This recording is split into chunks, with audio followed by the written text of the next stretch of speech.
സ്നേഹമുള്ളവരെ, ഞാനും നിങ്ങളൊക്കെ ജീവിക്കുന്ന ഈ സാഹചര്യത്തിൽ നമ്മളൊക്കെ മണിക്കൂറുകൾ ടിവിയുടെ മുമ്പിലോ അല്ലെങ്കിൽ സോഷ്യൽ മീഡിയയുടെ മുമ്പിലൊക്കെയോ സ്പെൻഡ് ചെയ്യാറുണ്ട്. തീർച്ചയായിട്ടും ഇവയൊക്കെ വേണം. വരികൾക്കിടയിലെ വരികൾ വായിച്ചുകൊണ്ട് തന്നെ നമ്മൾ കാണാനും കേൾക്കാനും ശ്രമിക്കണം.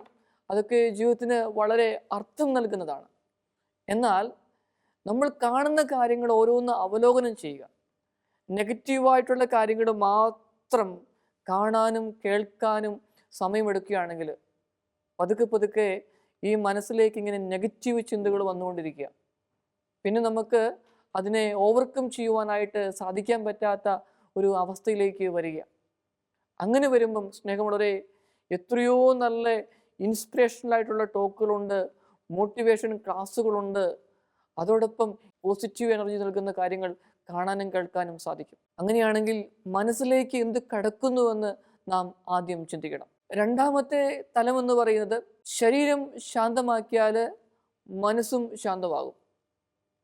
നമ്മളെല്ലാവരും തിരക്കിലാണ്. ടെക്നോളജിയൊക്കെ ഉണ്ട്, അതൊക്കെ നമ്മളെ ഹെൽപ്പ് ചെയ്യുകയാണ് ചെയ്യുന്നത്.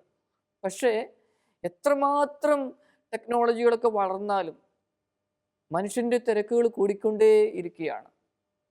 കൂടിക്കൊണ്ടിരുന്ന് കഴിയുമ്പം മനസ്സ് ശാന്തമായ ഒരു സമയത്തെക്കുറിച്ച് ചിന്തിക്കാനായിട്ട് നിങ്ങൾക്ക് സാധിക്കുന്നുണ്ടോ?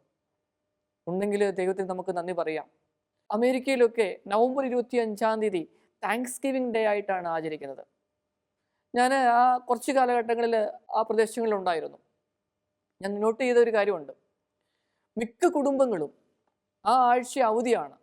കുടുംബാംഗങ്ങളോടൊപ്പം ദൂരങ്ങളിലേക്ക് യാത്ര ചെയ്യുവാനായിട്ട്, അവരുടെ തിരക്കുകളൊക്കെ മാറ്റിവെച്ച് ജീവിക്കുവാനായിട്ട് അവർ ശ്രമിക്കുകയാണ് ചെയ്യുന്നത്.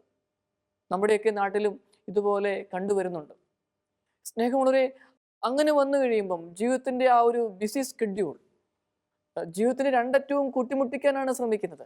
പക്ഷേ മനസ്സ് ശാന്തമായില്ലെങ്കിൽ പിന്നെ ജീവിതത്തിന് എന്താ അർത്ഥം? കുറച്ചൊക്കെ ഒന്ന് വെറുതെ ഇരിക്കാനായിട്ട്, ശാന്തമായിട്ടൊന്ന് ഇരിക്കാനായിട്ട്, പിന്നെ പ്രകൃതിയിലേക്കൊക്കെ ഒന്ന് നോക്കി ഒന്ന് ധ്യാനിക്കാനായിട്ട്. ദൈവം എത്രമാത്രം സുന്ദരമായിട്ടാണ് ഈ പ്രകൃതിയിലുള്ള ഓരോ കാര്യങ്ങളും സൃഷ്ടിച്ച് നമുക്ക് വേണ്ടി വെച്ചിരിക്കുന്നത്. സ്നേഹമുള്ളവരെ, അങ്ങനെയൊക്കെ നമ്മുടെ മനസ്സ് ശാന്തമാക്കി ധ്യാനിക്കുകയാണെങ്കിൽ ജീവിതം വളരെ സുന്ദരമായി മാറുകയാണ് ചെയ്യുന്നത്.